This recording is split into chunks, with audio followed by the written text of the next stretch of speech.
अस्सलाम वालेकुम everyone, welcome to another episode of our channel. अच्छा, आज की वीडियो उन स्टूडेंट्स के लिए जो या तो जर्मनी आने का सोच रहे हैं या उनका ऑलरेडी वीज़ा लग चुका है और वो आने का वेट कर रहे हैं, या अपॉइंटमेंट प्रोसेस है, कोई भी और उनका प्रोसेस चल रहा है और वो अगले 6 महीने या 1 साल में जर्मनी आने वाले हैं। आपका कोई एडमिशन मिल चुके हैं तो मुबारक हो इसके लिए और I wish you best of luck. Secondly, कुछ चीज़ें जो मैं आप लोगों को पहले से बता देता हूँ। आज हम इस वीडियो में बहुत जल्दी कुछ चीज़ें कवर करेंगे। यहाँ पे आके आपको किन चीज़ों को एक्सपेक्ट करना चाहिए, कैसा होगा और क्या चीज़ें आपकी अगर आप सोचते हैं तो वो ओवर एक्सपेक्टेशन है, इस तरह की कोई भी चीज़ है। पॉइंट ये है कि आप लोगों ने 100% ट्राई करनी है कि यहाँ पे किसी पब्लिक यूनिवर्सिटी में ही आना है। अगर आप प्राइवेट यूनिवर्सिटी में आएंगे तो फिर उसकी फ़ीस वगैरह बड़ी ज़्यादा होगी और वो आप लोगों के लिए बड़ा मुश्किल हो जाएगा। क्यों? तो जब गवर्नमेंट ने यहाँ की एक ऑप्शन दिया हुआ है फ्री एजुकेशन का पब्लिक यूनिवर्सिटी में, जिसकी पर सेमेस्टर फ़ीस ना होने के बराबर होती है, तो आप लोग प्राइवेट यूनिवर्सिटी में क्यों आ रहे हैं? मतलब कोई ज़रूरत नहीं है यहाँ पे प्राइवेट यूनिवर्सिटी में आने के लिए। उसके लिए आपको फिर यकीनन बहुत सारी या तो पार्ट टाइम जॉब करनी पड़ेगी, अपनी स्टडीज़ से कम तवज्जो देनी पड़ेगी, और या तो फिर आप पाकिस्तान में बहुत अमीर आदमी हैं और यहाँ पे आके आप पाकिस्तान से पैसे मंगवा रहे हैं। और अगर आप बहुत अमीर आदमी हैं तो फिर तो इसमें कोई मसला ही नहीं है। उसके अलावा आपने अपनी सबसे ज़्यादा जो यहाँ पे फोकस देना है वो अपनी एजुकेशन और जर्मन लैंग्वेज स्किल्स सीखने में देना है, पैसा कमाने में फ़ोकस नहीं देना।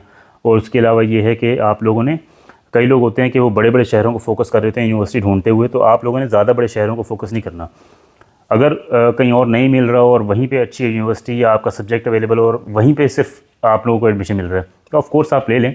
लेकिन मेरा पर्सनली ख्याल ये है कि आप लोगों को छोटे शहरों को फोकस करना चाहिए, जैसे कि कैमनेट्स, हाल, और जो ये तो मेरे करीब है इसलिए मुझे पता है इन शहरों का। और भी बहुत छोटे छोटे शहर हैं, जैसे कि ज़ारब्रुकन भी ज़्यादा बड़ा शहर नहीं है मेरा ख्याल है। लाइप्ज़िग भी मिड लेवल सिटी है, लेकिन लाइप्ज़िग बहुत अच्छा शहर है। मैं लाइप्ज़िग में रहता हूँ।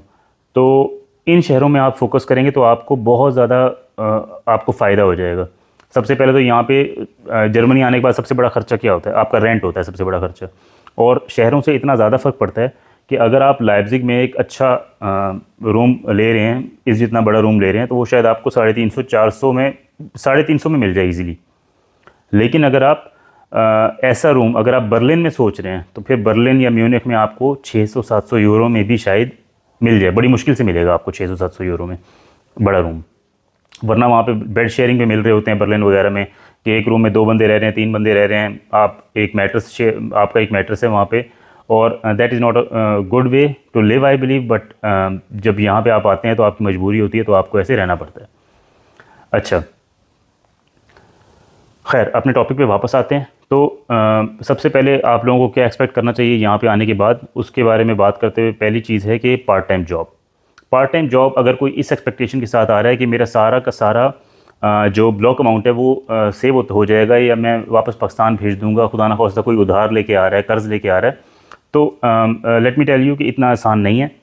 आप लोगों को बहुत ज़्यादा चांसेस हैं कि पहले 6 महीने कोई पार्ट टाइम जॉब भी नहीं मिलेगी। चांसेस हैं मिल भी जाएँ, जो डिलीवरी जॉब्स होती हैं लिफ्रेंडो में या उबर ईट्स में, या फ्लिंक है जो ग्रॉसरी डिलीवरी ऐप है यहाँ पे, वहाँ पे आप लोगों को थोड़ी इजीली जॉब मिल जाती हैं। लेकिन इसके भी चांसेस हैं कि आप लोगों को 5-6 महीने 4-5 महीने ना मिले, क्योंकि आप सीधी सी बात है, जब आप आएंगे तो आपका पहले टैक्स नंबर आएगा 2-3 हफ्तों बाद। पहले आप सिटी रजिस्ट्रेशन करवाएंगे, फिर टैक्स नंबर आएगा, फिर आपको पता चलेगा कैसे जॉब ढूंढते हैं, या आप उसके बाद रिसर्च शुरू करेंगे, आपको रिजेक्शंस आएंगी, तो इसमें बड़ा टाइम लग जाता है। 6 महीने is a very normal thing I believe. उसके बाद आप लोगों की पार्ट टाइम जॉब मिलेगी और पार्ट टाइम जॉब से फिर आप 1000-1200 यूरो के आसपास कमाना शुरू कर देंगे। दूसरी बात यह है कि जो यहाँ का ख़र्चा कितना है, ख़र्चा देखें, ख़र्चा टोटली डिपेंड करता है सिटी पे। जैसे मैंने अभी थोड़ी देर पहले बताया आप लोगों को कि रेंट के क्या हालात हैं। अगर आप बर्लिन में रहते हैं तो आपका 500-600 यूरो तो सिर्फ रूम का रेंट चला जाएगा। उसके अलावा ग्रॉसरीज़ वगैरह करते करते मेरा ख्याल है 1100-1200 यूरो से कम में आप लोग नहीं बच सकते। यही अगर आप छोटे शहर से लगा लें, फॉर एग्जांपल आप कैमनिट्स में रहते हैं या एक मिड टियर शहर में रहते हैं, लाइप्ज़िग में रहते हैं, तो कैमनिट्स में आपका रूम का किराया होगा 250-300, लाइप्ज़िग में होगा 350-400। तो उसी तरह ये तमाम चीज़ें जब मिलेंगी तो आप लाइप्ज़िग और कैमनेट्स में 700-800 में भी गुजारा कर सकते हैं। लेकिन म्यूनिख, फ्रैंकफर्ट, बर्लिन, इन शहरों में आप इजीली गुजारा नहीं कर सकते। अच्छा, दूसरी बात एक बहुत चलती है कि ईस्ट जर्मनी में नहीं आना, ईस्ट जर्मनी में बहुत रेसिज्म है, कैमनेट्स में नहीं आना, लाइप्ज़िग में नहीं आना। वैसे तो लाइप्जिग का मैं स्पेशली बता दूं कि ये ईस्ट जर्मनी में है, लेकिन this is an exception in all of Saxony. पूरी सैक्सनी स्टेट के अंदर ये एक वाहिद शहर है जहाँ पे रेसिज्म सबसे कम है, बहुत ज़्यादा इंटरनेशनल कम्युनिटी है। उसके अलावा भी रेसिज्म का आप लोगों ने बहुत ज़्यादा कोई टेंशन नहीं लेनी। क्या हो जाएगा, क्या हो जाएगी रेसिज्म में यही होगा कि कोई घूर के देख लेगा आपको, आप भी घूर के देख लें, कोई मसला नहीं है। तो इससे डरना नहीं है आपने। आप ईस्ट जर्मनी में आपको अच्छी यूनिवर्सिटी मिल रही है, आप आराम से आएँ। सबसे बड़ा फ़ायदा ये होगा ईस्ट जर्मनी में आने का कि आपका रेंट बहुत कम होगा। वेस्ट जर्मनी में क्योंकि सारे इमिग्रेंट्स फोकस करते हैं वहाँ पे, तो वहाँ पे उसी लिहाज से फिर बहुत ज़्यादा शहरों में। अच्छा, जॉब पे बात चल रही है। तीसरा पॉइंट ये है कि आप लोगों ने जब आप आएंगे तो आपका पहला फोकस आपकी स्टडीज़ और जर्मन लैंग्वेज स्किल को पॉलिश करना है, या जर्मन लैंग्वेज स्किल्स को सीखना है। वैसे तो मुझे भी इतनी जर्मन नहीं आती, मैं अभी सीख रहा हूँ, लेकिन आपने इस चीज़ को फोकस नहीं करना कि मैं ज़्यादा से ज़्यादा पैसे कमाऊँ, पाकिस्तान भेजूँ। अगर पाकिस्तान में भाई कोई अगर अम्मी अब्बू देख रहे हैं, अगर कोई ये सोच रहा है कि भाई यहाँ से हमारा बच्चा स्टूडेंट जाएगा और फ़ौरन पैसे भेजना शुरू कर देगा, वो ऐसा नहीं कर सकता, उसके लिए बहुत मुश्किल होगा। और स्टूडेंट लाइफ में आप सिर्फ़ और सिर्फ अपना गुजारा कर सकते हैं। मेरे कुछ दोस्त हैं स्टूडेंट्स जो यहाँ से पैसे भेज रहे हैं अपने घर में 50,000 या 1 लाख के आसपास, but it is actually difficult, it is not easy for them to earn that much money कि वो भेजें, और वो भी छोटे शहरों में रहते हैं तो भेज पाते हैं। आप घर पैसे आपने पैसे जमा करने की लालच में कि मैं हर महीने 1200-1300 यूरो कमाऊं और पैसे बचाऊं, ज़्यादा से ज़्यादा जमा करूं, इस सब के चक्करों में आपने नहीं पड़ना। जब आप, सिंपल सी बात है कि आप यहाँ पे आए हैं मास्टर्स करने, तो आपका पहला गोल है मास्टर्स कंप्लीट करना।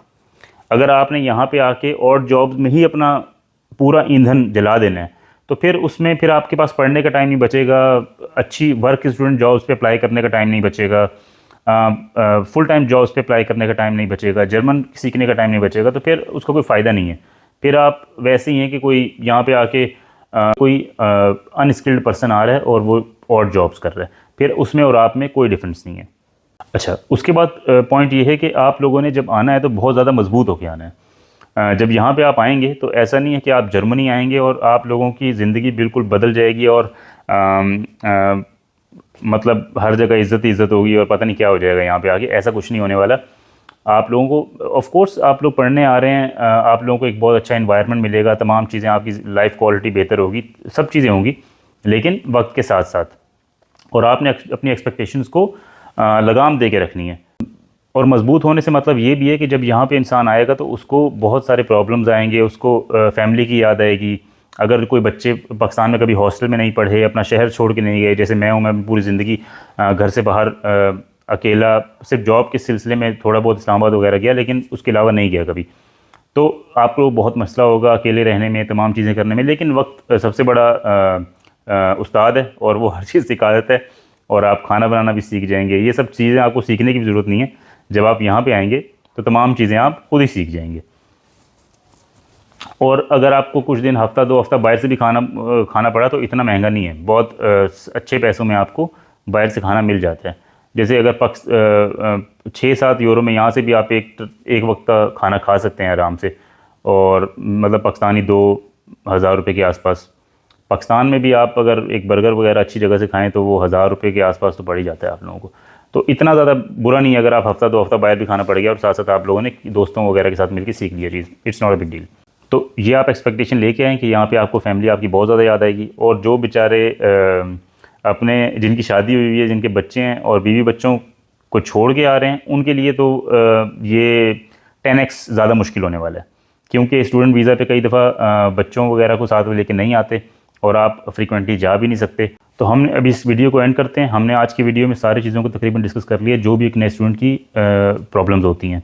और मैं आप लोगों को डरा नहीं रहा कि आप लोग ना आएँ, बस मैं ये बोल रहा हूँ कि आप ज़रूर आएँ, लेकिन अपना दिल बहुत ज़्यादा मजबूत करके आएँ कि आपने अभी स्ट्रगल करना है। 2 साल जब आप मास्टर्स के लिए यहाँ पे आ रहे हैं तो फिर आप माइंड बना के आएँ कि अभी आपको हीरा बनने के लिए जो हर तरफ से आपको मार पड़नी शुरू होनी है वो पड़ेगी, और वो ज़िंदगी का हिस्सा है। तो हम आज की वीडियो यहाँ पे ख़त्म करते हैं। अल्लाह हाफ़िज़।